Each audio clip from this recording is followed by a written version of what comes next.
couple days ago, I sat down at my synth and played a song I'd never heard before. Here's the uncomfortable part. I didn't write that. AI did.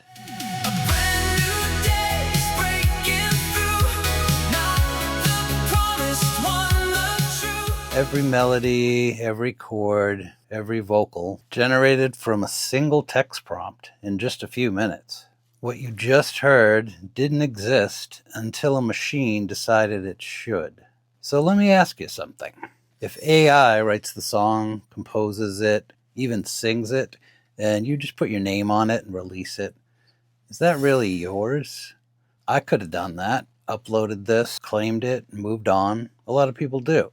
But it didn't feel like mine. So I took it apart. I rebuilt every chord, every layer, most every sound by hand on real hardware until I could honestly say I understood what I was playing. This is that process. I talk about AI tools, tech, and digital literacy. I saw this video of a guitarist who used the Suno AI to write himself an 80s speed metal song, and then he re-recorded the guitar to see what the difference was. So I've been using AI to assist with music creation for a couple years now, but always with different tools. But I'm a keyboardist, not a guitarist. After I saw this video, though, I got my own idea. Could I do the same experiment, but on my terms with my instrument? This would be my first time using the popular Suno service specifically, so this was a genuine experiment. I didn't know how it was going to go. Here's what I found out. Step 1, generate the song. Before I even opened Suno, I used another AI to quickly help me write some lyrics. Coming in with my own lyrics would make this song a little bit more mine, right? So I used Claude to give me a quick draft of lyrics based on a theme, a mood, and a direction. It quickly came back with something pretty useful. Now, my favorite prompt phrase when writing lyrics with AI is to avoid cliches like the plague. It actually works, and it listened. So now I have a new song lyric called A Brand New Day. Next, I needed the music.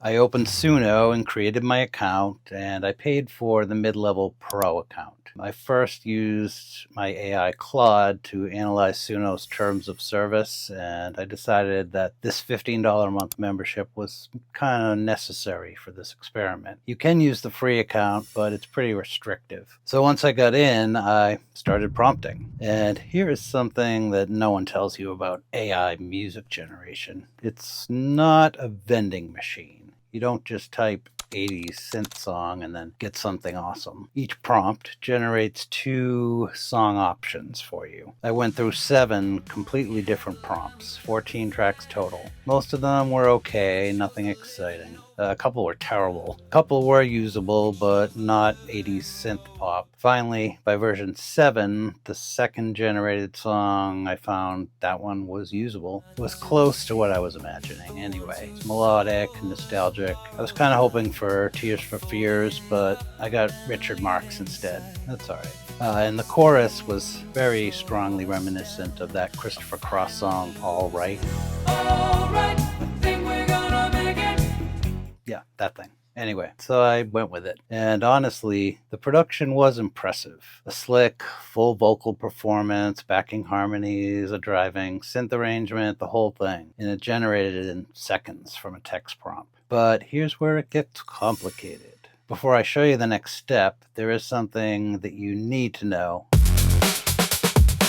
I want to talk about Suno's terms of service. And this is not to scare you off the tool, because it's genuinely useful and it's fun. But there are things buried in that terms of service document that every creator needs to understand before they use it. Here's what the TOS actually says. When you use Suno, whether you're uploading your own material or generating new output, you grant Suno a worldwide, perpetual, irrevocable, royalty-free license to use, reproduce, modify, distribute, and sub-license your content forever, even after you cancel your account. You also waive rights to what Suno calls moral rights. and that's your legal right to be credited as the creator and your right to object if your work gets used in ways you don't agree with. That's gone, signed away in the fine print. Now, if you're a paid subscriber, either their Pro or their Premier account, Suno does assign the rights to the output back to you. You get ownership, but they still retain that very broad license to use it however they want to. Incidentally, if you're on that free tier, you can only use generated output for non-commercial purposes. That means just for fun. You can't monetize anything you get for free. But here's the one part that stopped me cold. Suno explicitly states in their terms of service that output may not be unique. They can generate the same melody, the same arrangement, for a completely different user. Your lyrics, if you wrote them, those are yours, but the music Suno puts them to, it's not guaranteed to be exclusive to you, regardless of your membership level. This brings me to the uncomfortable question. In this whole process, what exactly did Suno contribute that you can call yours? Here's my honest take. For YouTube content creators using AI-generated music as backing tracks, Suno is a legitimate tool. You're covered. But if you're a professional musician or a songwriter thinking about releasing this as your original composition, you better read that terms of service carefully. Then read it again, maybe with a lawyer. I'm just saying. Suno generated an entire song, melody, chords, arrangement, vocals, but it can't tell you what key it's in, and it can't give you the chord progression. It generates the audio, but it doesn't transfer a musical understanding. So I had to bring in a second AI tool to understand what the first one created. Shocker. I used an app called Moises. I uploaded this Suno track to Moises and it analyzed it, and it returned the key, the BPM, and a real-time chord progression display that scrolls as your song plays. So here's the workflow I used, and this is where the human part starts. I printed my lyrics out triple spaced on paper. I opened Moises on my computer and I sat down at my piano and I played along to the track in real time, watching the chord display, playing each chord, feeling whether it sounded right, because Moises isn't always correct either. I guess my ear is the final check. As I played through the song, I wrote the chords directly onto the printed lyrics by hand, chord by chord, section by section. And what I ended up with was a lead sheet, lyrics and chord progression together on paper. It's old school. In the middle of one of the most AI-heavy workflows I've ever done, I'm sitting there with a pencil writing out chord names like it's 1987. That's cool, though. That piece of paper became my Reconstruction map for everything that came next.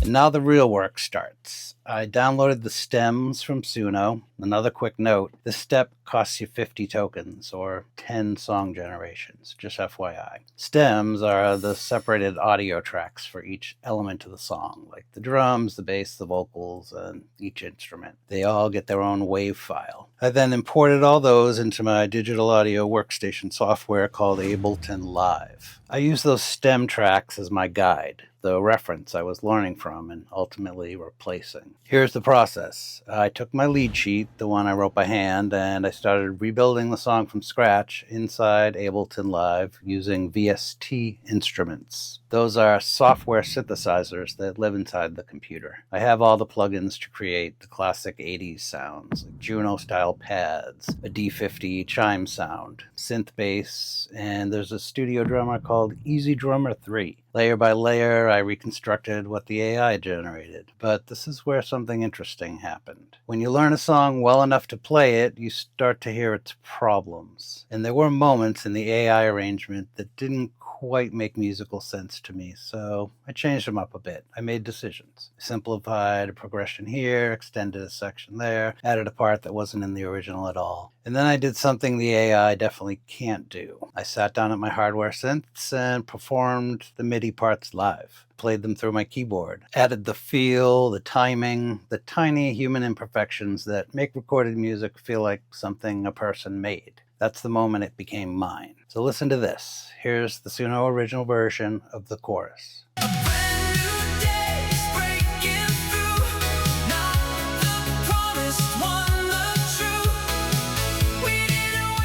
And here's my rebuilt version.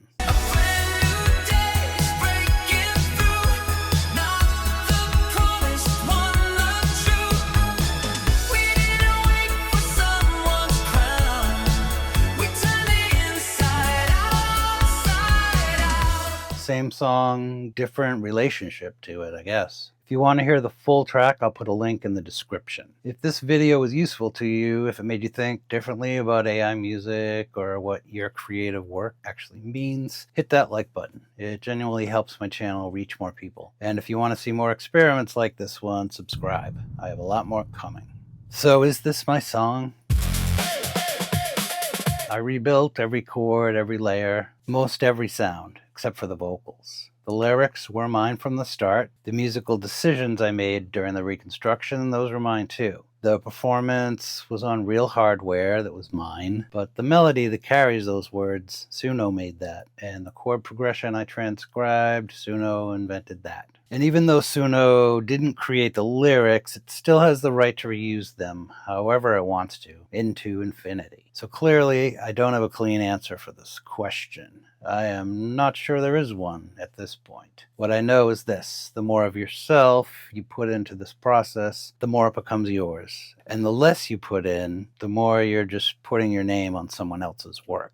You'll have to decide where your line is if it comes down to it. Thanks for watching. I'll see you in the next one.